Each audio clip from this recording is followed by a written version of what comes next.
wedding day was very unusual. You got absolutely shit-faced. Arden and her father were managing Black Sabbath, and when I got fired from Black Sabbath, I thought I was going to get the boot back to England. And to my astonishment, Sharon come round to my hotel and said that they'd got rid of Black Sabbath and they wanted to keep me on, and I was like flabbergasted. And then I fell in love. He once said, "There were days when death felt like a welcome gift." That was not the wild Ozzy talking. That was the broken one. 3 months I was in absolute diabolical agony. Everybody thought I was going to die, you know. To be honest with you, the way I felt, death would have been a welcome gift. Behind the eyeliner and the headlines is a kid from a 2-bedroom house in Aston who never outran the night. He grew up poor, bullied, and lost. At 14, he tried to end it all. At 17, he landed in Winson Green. He crawled out, found a microphone, and changed rock forever, only to be fired by the band he helped build. Then came the blow no one could fix. Randy Rhoads gone in seconds. A fireball on a quiet field that froze Ozzy's heart for decades. The pain did not stop. A quad bike crushed him. A fall shattered old injuries and set off a fight he still wakes up to. Parkinson's followed. Comebacks collapsed. Fake death rumors spread while he learned how to live with the real fear. And yet he is still here, still stubborn, still trying to say goodbye on his own terms, back where it started, in Birmingham. This is not the cartoon of the Prince of Darkness. This is the cost of survival. And once you see it, you will not hear his music the same way again. Ozzy Osbourne's story does not begin on the grand stage of heavy metal. It begins in Aston, Birmingham, in a cramped 2-bedroom home packed with 6 children and 2 exhausted parents doing everything they could to scrape by. Born on December 3, 1948, John Michael Osbourne, the boy who would later become Ozzy, never had the luxury of comfort. His father Jack worked nights as a tool maker, while his mother Lillian took shifts at a factory. There was no bathroom in the house, just a bucket at the end of the bed. The world he grew up in was not glamorous or forgiving. It was survival from the very beginning. School was no escape. Ozzy struggled with dyslexia, constantly behind in class, constantly picked on by other children who mocked his heavy Birmingham accent. Teachers did not help. They punished him more often than they supported him. At just 11 years old, he faced a trauma that scarred him for life.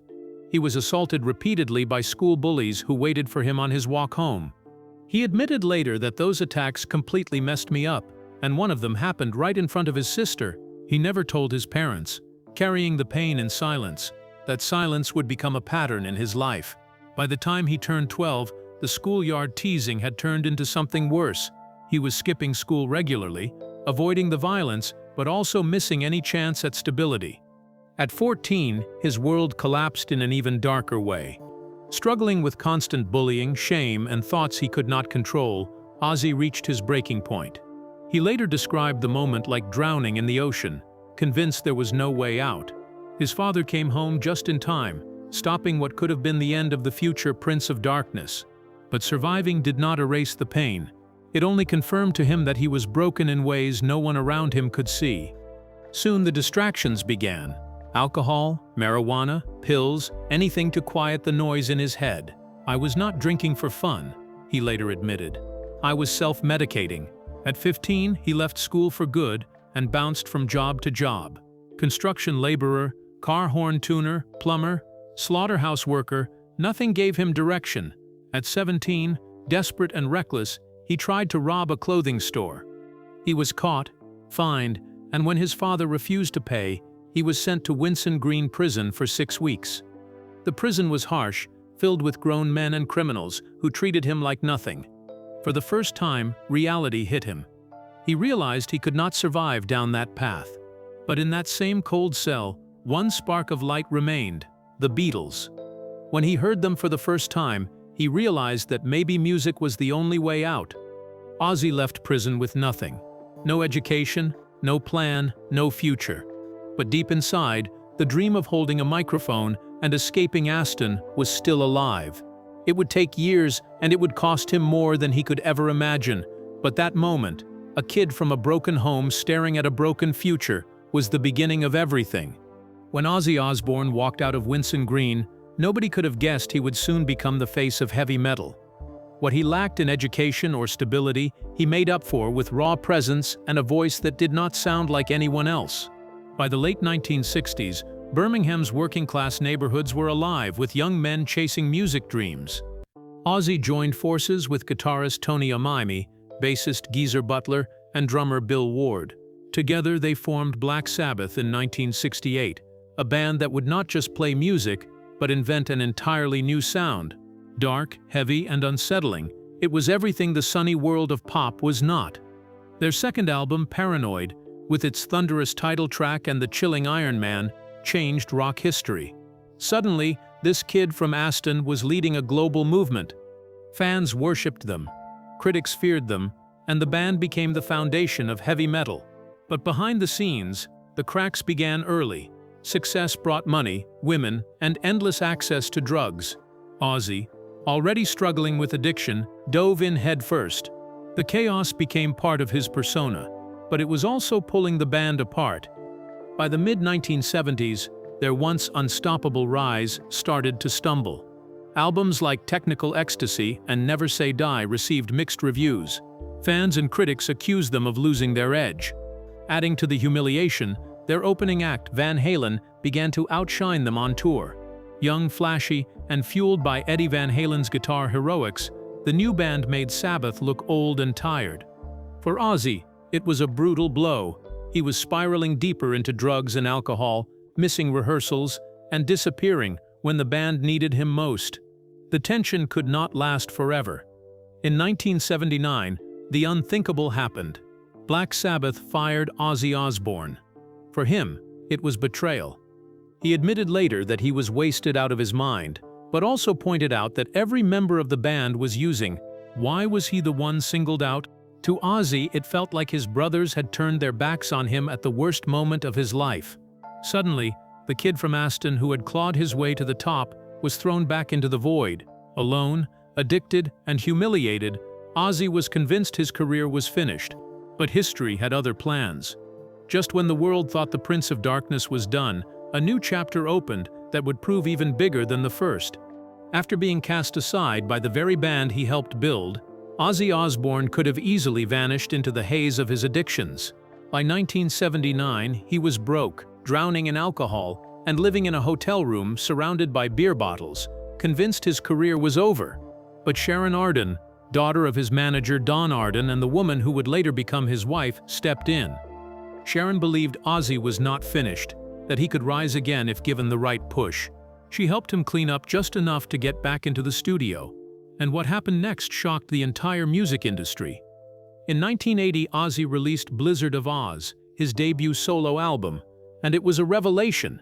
Songs like Crazy Train and Mr. Crowley introduced a new energy, a new sound, and a new chapter for the fallen frontman. The secret weapon behind this rebirth was a young guitarist named Randy Rhoads, just 23 years old. Randy had a style that fused classical music with heavy metal, and together with Ozzy, they created something fresh, electrifying, and unforgettable. Fans quickly realized that Ozzy was not just surviving after Sabbath, he was thriving. By 1982, his solo career was red hot, and critics who had written him off were forced to admit he had become bigger than ever. But fate has a way of striking hardest when hope finally returns. On March 19, 1982, while on tour in Florida, Randy Rhoads agreed to take a short plane ride. The pilot was their bus driver, Andrew Aycock, who had no valid license and took the plane without permission. Showing off, he made multiple low passes over the band's tour bus. On the third pass, the plane clipped the vehicle, lost control, and exploded on impact. Randy Rhoads, just 25 years old, was gone instantly. Ozzy woke up to the sound of the crash and ran outside to find the wreckage burning. That image, the fire, the twisted metal, and the loss of the man who had reignited his career never left him. He later admitted, "In a way, I am still standing on that field staring at the burning crash site." Randy's death shattered Ozzy. For years afterward, he struggled to record, telling Rolling Stone that he was emotionally wounded and could not find the same spark. He relied more heavily on drugs and alcohol to dull the pain, sinking deeper into the very cycle that had nearly destroyed him before. Even decades later, Ozzy admitted he never fully healed. He once said that Randy did not just play guitar, he gave him hope, and when Randy died, a part of Ozzy died too. The success of Blizzard of Ozz had proven Ozzy could stand on his own, but Randy's loss left a wound that would haunt every step of his career. The Prince of Darkness was back on top, but inside, he was broken again. Ozzy Osbourne's career may have been saved by Blizzard of Ozz, but his personal life was still a war zone. Fame did not heal his demons, it poured gasoline on them. From the early 80s onward, Ozzy became infamous not just for his music, but for his reckless behavior, substance abuse, and the chaos that followed him everywhere. In interviews and in his memoir I Am Ozzy, he admitted to consuming an almost unbelievable list of substances: cocaine, heroin, marijuana, acid, pills, glue, cough syrup, sleeping tablets, and gallons of alcohol. He mixed them all, often with no thought of whether he would wake up the next morning. Doctors later discovered he had rare genetic traits that made his body process drugs differently, a possible reason he survived what should have killed him many times. Ironically, he claimed caffeine often hit him harder than the so-called hard drugs, but survival did not mean safety. His binges led to countless blackouts and humiliating incidents that became tabloid gold. He bit the head off a dove during a meeting with CBS Records. Months later, he shocked the world by biting the head off a live bat on stage, an act he thought was a rubber prop until it moved in his mouth. Fans called it iconic. Critics called it barbaric. For Ozzy, it was another night in a haze of shock and self-destruction. The image of the Prince of Darkness was cemented, but behind the theatrics was a man slowly unraveling. The danger did not stop at bizarre stunts. His concerts were known for being unpredictable and violent. In 1986, during a show in Long Beach, California, the worst happened. A fan named John McCollum collapsed in the crowd, reportedly from an overdose, and died after striking his head. Several more fans were injured in the chaos, and arrests followed. The tragedy sparked outrage and gave critics new ammunition to paint Ozzy's concerts as dangerous spectacles that blurred the line between entertainment and catastrophe. He was even faced with legal challenges from parents who accused his lyrics of negatively influencing teenagers, most famously with the song Suicide Solution.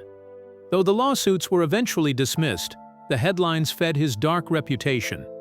To his fans, Ozzy was untouchable. To his critics, he was a menace. By the late 1980s, his addictions had spiraled so far out of control that even Sharon, who had rescued his career once before, struggled to hold things together. He would go missing for days, wake up in strange places, or show up to performances barely able to stand. He admitted he was not drinking or using to party.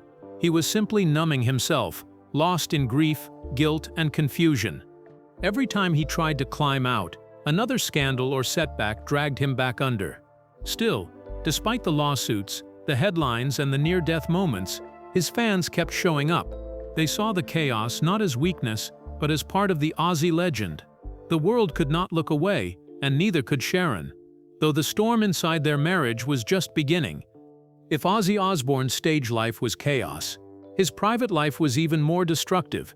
His first marriage to Thelma Riley in 1971 was doomed from the start. By Ozzy's own admission, he put that woman through hell.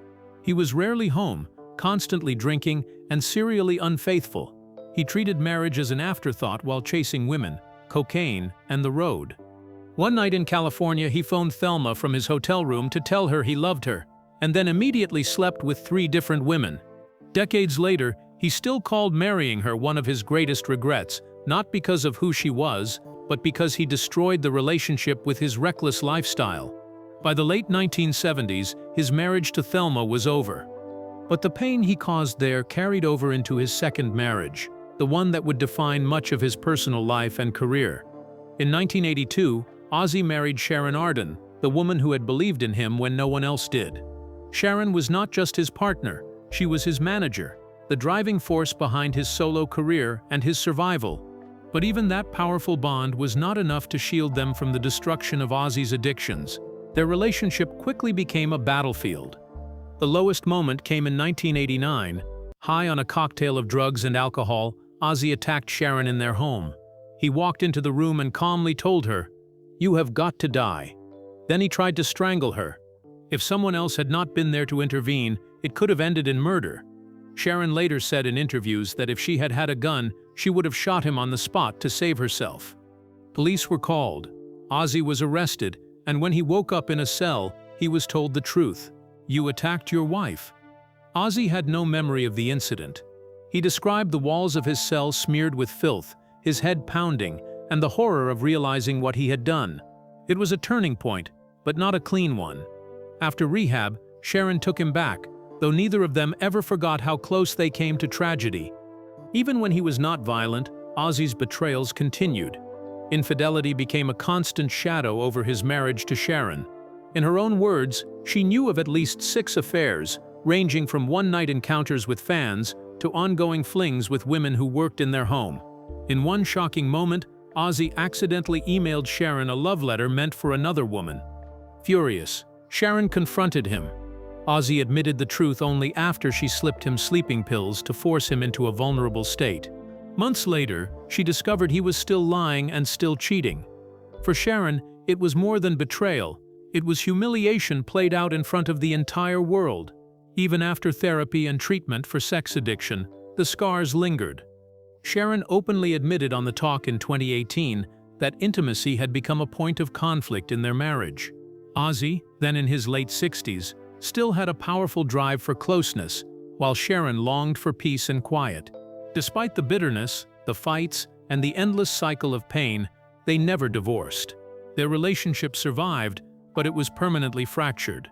Sharon once said that staying with Ozzy meant enduring the darkest moments imaginable, but also clinging to the belief that the man behind the chaos was worth saving. Through it all, Ozzy's life off-stage remained as dangerous and dramatic as any of his music. His family stood beside him, but the storm was far from over, because his body itself was about to betray him in ways even Sharon could not control. For Ozzy Osbourne, danger was not limited to the stage or his addictions. Even when he was not pushing himself into chaos, life seemed determined to break him. In December 2003, he nearly lost everything during a quiet morning at his English estate. Riding a quad bike, he lost control, flipped the machine, and it landed directly on top of him. The impact shattered 8 ribs, broke his collarbone, cracked a vertebra in his neck, and ruptured blood vessels. His bodyguard pulled him back from the edge of death not once but twice, reviving him before emergency services arrived. Ozzy was placed in a medically induced coma for 8 days, with doctors using metal rods and screws to piece him back together. Later, he admitted bluntly, "I died twice." For most people, that would have ended everything. For Ozzy, it was another chapter of survival, though one that left him permanently scarred. At the same time, his family was suffering their own battles. In 2002, Sharon was diagnosed with colon cancer, and the fight became public as cameras followed them during the Osbournes' reality show. Ozzy admitted he was certain he would lose her. Watching her endure chemotherapy while he was still battling his addictions pushed him to the edge of despair. Sharon later revealed she also fought bulimia and body image issues during this time, struggles that compounded the stress of her illness and nearly broke her spirit. Their children were not spared from the cycle either. Kelly Osbourne began abusing drugs as a teenager, her habit so severe that Sharon had her committed to a psychiatric ward for 3 days in an attempt to shock her sober. Jack Osbourne, Ozzy's only son with Sharon, developed his own addiction to painkillers by the time he was 17 and entered rehab before adulthood. Even Amy, the oldest daughter who refused to appear on the Osbournes, distanced herself from the spotlight and her siblings, later admitting she suffered from depression and carried deep resentment about her family's chaotic fame. The reality show may have made the family celebrities in their own right, but behind the humor and drama were cracks that never fully healed. Ozzy's children from his first marriage, Jessica and Louis, stayed almost entirely out of the public eye. Louis struggled financially in later years, even filing for bankruptcy in 2013, while Jessica remained distant. Ozzy once admitted that his role as a father was riddled with guilt, calling himself a terrible parent who failed his kids by disappearing into drugs, tours, and selfish choices. The Osbourne family, to outsiders, looked like the definition of a rock dynasty.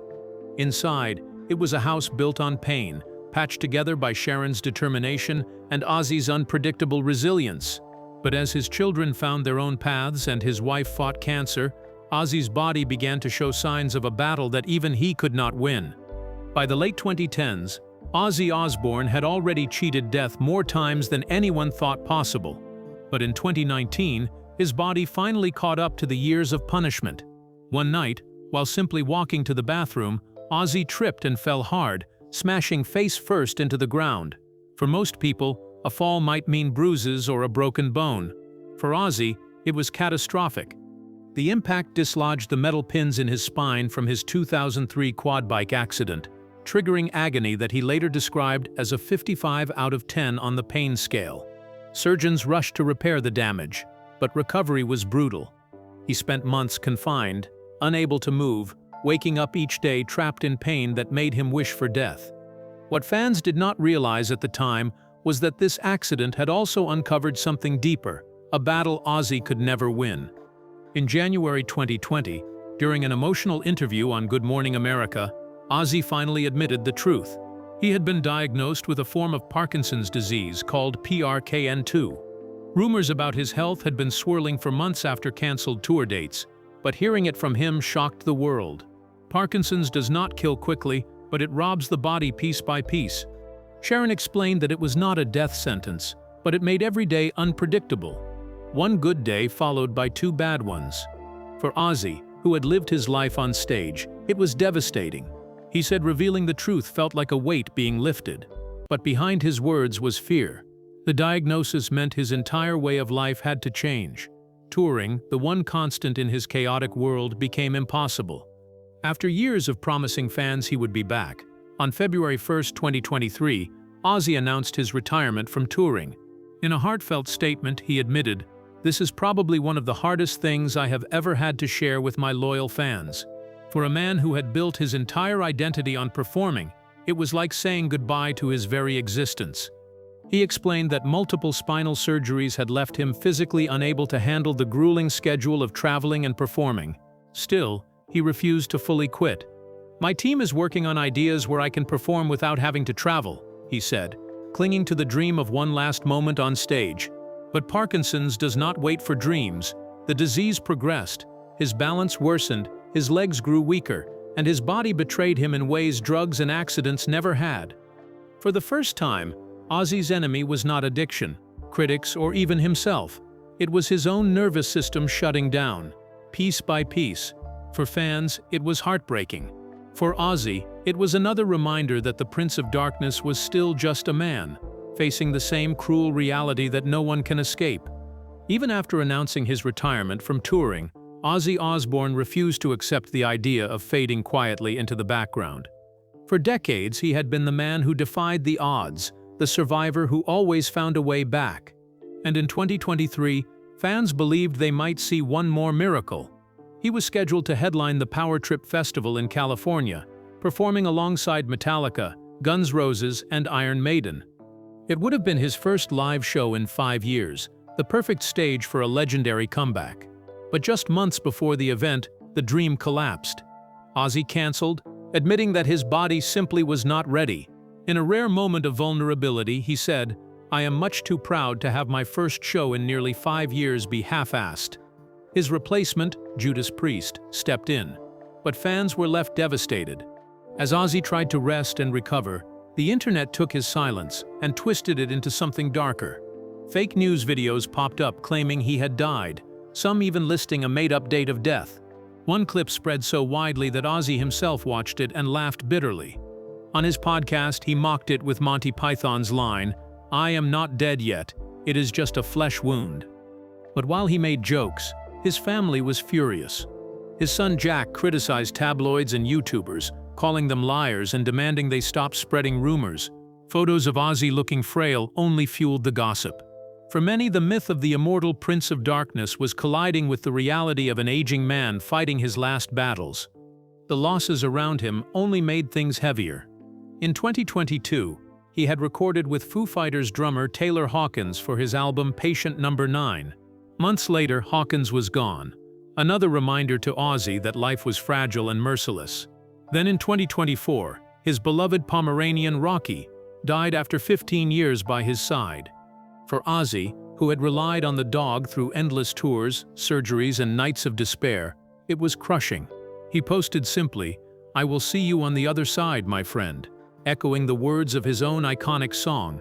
Sharon added, "We lost an OG and Ozzy's partner in crime." By early 2025, the news turned darker still. Sharon revealed that Ozzy could no longer walk. His Parkinson's had progressed to the point where standing unaided was impossible. On his Sirius XM show, Ozzy confirmed it himself, admitting with grim honesty, "It is not something you can stabilize." Yet, even in that moment, he found gratitude. "For all my complaining," he said, "I am still alive." And so the circle closes where it all began.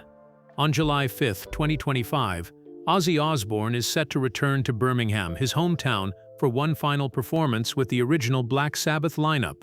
The concert, titled Back to the Beginning, will mark the end of a journey that started in the cramped streets of Aston more than half a century ago. For fans, it is a chance to say goodbye. For Ozzy, it is the last stand of a man who should have died 100 times but somehow endured. His legacy is not just the music, the chaos, or the scandals. It is the survival. Against every odd, against every mistake, against his own body breaking down, Ozzy Osbourne is still here.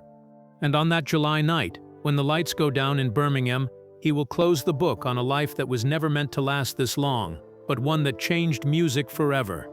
Ozzy Osbourne's life is more than just the story of a rock star. It is the story of survival against impossible odds. From the poor streets of Aston to the world's biggest stages, he carried pain, addiction, betrayal, and near-death experiences that would have destroyed almost anyone else. He buried friends, broke marriages, lost control of his body, and faced tragedies both public and private. Yet somehow, through every setback, he found a way to stand back up, even if it meant crawling. The Prince of Darkness was never just a character. It was a shield for a man who had been broken since childhood, a man who turned trauma into music and mistakes into legends. And now, as he prepares for one last performance with Black Sabbath, it feels like the end of a circle that started nearly 6 decades ago. But Ozzy's legacy is more complicated than records sold or concerts played. His true story is about what it means to endure when everything tells you to stop. For some, he will always be remembered for the outrageous stunts, the scandals, and the chaos. For others, he is the voice of heavy metal itself, the soundtrack to rebellion. And for many, he is proof that even the most broken people can create something unforgettable. His journey is tragic, but it is also inspiring, because survival itself became his greatest achievement. So now, I will leave you with this question. What will you remember most about Ozzy Osbourne's journey? The music, the madness, or the survival? Share your thoughts in the comments below. And if you enjoyed this story, make sure to hit like, subscribe, and stay tuned for more untold truths and hidden stories from the legends of Hollywood and rock and roll. Until next time.